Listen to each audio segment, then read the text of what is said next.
Ito ang Top 5 Showbiz Review sa taong 2024, mga kontrobersya, tagumpay, at drama sa mundo ng mga Pilipinong celebrities.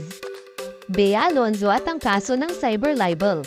Nag-headline si Bea Alonzo nang magsampa siya ng cyber libel complaint laban kay Christy Fermin, OG Diaz, at mga co-host ng kanilang mga online show.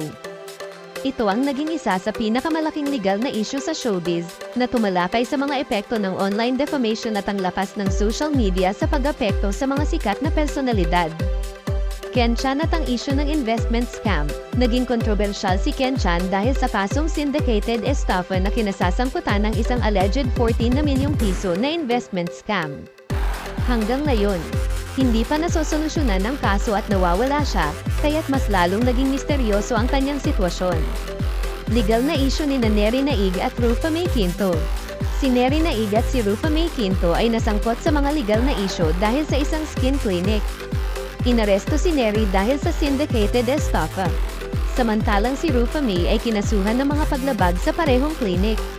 Pareho nilang itinanggi ang pagkapasangkot at sinabing endorser lamang sila. Maris Racal at Anthony Jennings, love drama. Naging usap-usapan ang relasyon ni Maris Racal at Anthony Jennings matapos nilang kumpirmahin na naghiwalay sila sa panika nilang mga kasintahan. Tumindi ang kontrobersya nang ilabas ni Jam Villanueva, ang ex-girlfriend ni Anthony, ang mga private na mensahe sa pagitan nila ni Maris, na nagdulot ng akusasyon ng infidelity. Pinalapas nito ang drama tungkol sa mga relasyon ng mga sikat na personalidad. At ang una sa listahan, Carlos Yulo. Ang Golden Boy si Yulo ay gumawa ng kasaysayan bilang kauna-unahang Pilipinong nagkamit ng 2 gintong medalya sa Olympics. Pagkatapos niyang bumalik sa Pilipinas, nagsimula namang lumabas ang isyu ng kanyang pamilya. Una na ang isyu sa pera at mga pagkakataong binabaliwala nila ang kanyang mga tagumpay ay nagpakita ng pagkapalayo ni Carlos sa kanyang pamilya.